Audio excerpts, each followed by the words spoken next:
When we move on to more complicated ones, before we try and get common denominators, we need to factor.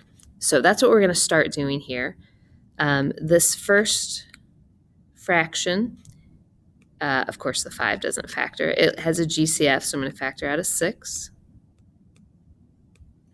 And I get x minus 3. And then I have x minus 1. This bottom, it has a GCF, so first we're going to factor out that 2. Let me put this up here so you can see it. I don't have a ton of space to work with. Sorry, that's not even right. So we factor out that GCF, and we get this. And then you need to umbrella factor on this, so it's going to be a 2x and a 2x. And you're going to go on with that. So just because I'm short on space, I'm going to tell you what that factors into. It's 2x minus 1 and x minus 3. So these are the two fractions, and we need to get a common denominator. Okay, that is going to be our goal. So to do the common denominator, first we're going to look at the number. Let me write both of these down. So between 6 and 2, the common denominator is, of course, going to be 6. So that means we need to multiply this one by 3, top and bottom. Now, the next thing I see, the next factor is x minus 3, and they both have an x minus 3. So we're just going to go ahead and put that in. Okay, they both already have an x minus 3. We don't need to multiply by anything. And then we're also going to need a 2x minus 1 for both of them. Now, this fraction already has a 2x minus 1, so that means we need to multiply by 2x minus 1 for this fraction, top and bottom. Okay? So what we end up with is in the numerator on the first one, we have 5, 2x minus 1, minus, and on the second fraction, 3, x plus 1. Okay? So now our denominators are the same, so we can just leave that, 6x minus 3, 2x minus 1.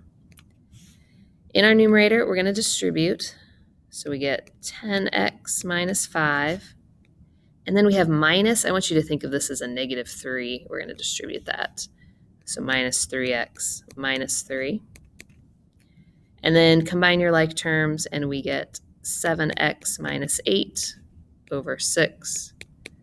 X minus 3, 2x minus 1. Okay? All right. Occasionally it'll happen that we're able to, did I change a problem? Oh, you know what? I was just realizing this isn't right. Do you see that this right here is x minus 1, and I wrote it as x plus 1? That was just my fault. So I have a little sign problem here. I'm just going to fix that real quick. Sorry about that. That was a minus 1. So then when I distribute it, this should be a plus 1, and that changes this number. I knew that didn't seem right for some reason. There we go. Okay. So that's going to be our answer there. So let's take a look at the next one. We're going to do the same thing. We're going to start by factoring. Don't worry, I'll erase all that so we have more room to work with. So we have x minus 8. This one, it's going to be an umbrella factor just to save space. I'm going to tell you it factors into 4x plus 1 and x plus 5. And the second one, we can factor out a 3, and that's going to be 4x plus 1. All right, I'm just going to erase this so that we have room for the second problem. All right, so now we want to think about that common denominator. Okay, so for that common denominator, I'm going to kind of skip a step and do it all at once. Maybe you'll like it this way. First, we need to look at the numbers. So 3. And then I need a 4x plus 1. And I need an x plus 5. Okay, so that's going to be my common denominator. So now we have to go back and see what we're missing.